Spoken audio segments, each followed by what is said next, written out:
ಬೆಂಗಳೂರು ದಕ್ಷಿಣ ಮತ್ತು ತುಮಕೂರಿನಲ್ಲಿ ಎರಡನೇ ಏರ್ಪೋರ್ಟ್ ನಿಲ್ದಾಣ ನಿರ್ಮಾಣ ವಿಚಾರವಾಗಿ ಸ್ಥಳ ಆಯ್ಕೆ ಸಂಬಂಧ ಪೈಪೋಟಿ ಮಧ್ಯೆ ಇದೀಗ ರಾಜ್ಯ ಸರ್ಕಾರದಿಂದ ಯಾವುದೇ ಪ್ರಸ್ತಾವನೆ ಬಂದಿಲ್ಲ ಅಂತ ಹೇಳಿ ಕೇಂದ್ರ ಸರ್ಕಾರವೇ ಸ್ಪಷ್ಟನೆಯನ್ನ ನೀಡಿದೆ. ಲೋಕಸಭೆಯಲ್ಲಿ ಸಂಸದ ಪಿಸಿ ಮೋಹನ್ ಪ್ರಶ್ನೆಗೆ ನಾಗರಿಕ ಈ ಒಂದು ವಿಮಾನಯಾನ ರಾಜ್ಯ ಸಚಿವ ಮುರಳೀಧರ್ ಮೋಹನಾಲ್ ಈ ಬಗ್ಗೆ ಉತ್ತರವನ್ನ ನೀಡಿದ್ದಾರೆ. ರಾಜ್ಯ ಸರ್ಕಾರದ ಕೋರಿಕೆಯಂತೆ ಭಾರತೀಯ ವಿಮಾನ ನಿಲ್ದಾಣ ಪ್ರಾಧಿಕಾರ ಬೆಂಗಳೂರಿನ ಸುತ್ತಮುತ್ತಲಿನ 3 ಪ್ರಾಸ್ತಾವಿಕ ಸ್ಥಳಗಳಲ್ಲಿ ಪೂರ್ವ ಸಾಧ್ಯತಾ ಅಧ್ಯಯನವನ್ನು ನಡೆಸಿ ಆ ಒಂದು ವರದಿಯನ್ನ ರಾಜ್ಯ ಸರ್ಕಾರಕ್ಕೆ ರವಾನೆ ಮಾಡಲಾಗಿತ್ತು.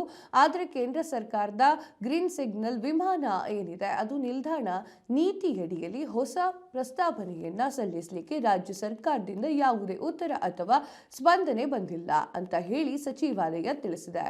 ರಾಜ್ಯ ಸರ್ಕಾರ ಹೊಸ ಪ್ರಸ್ತಾವನೆಯನ್ನ ಅಧಿಕೃತವಾಗಿ ಸಲ್ಲಿಸಿದ ಬಳಿಕವಷ್ಟೇ ಎರಡನೇ ವಿಮಾನ ನಿಲ್ದಾಣದ ಪ್ರಕ್ರಿಯೆಗಳು ಆರಂಭವಾಗ್ತವೆ ಅಂತ ಹೇಳಿ ಕೇಂದ್ರ ಸರ್ಕಾರ ಸ್ಪಷ್ಟನೆಯನ್ನ ನೀಡಿದೆ.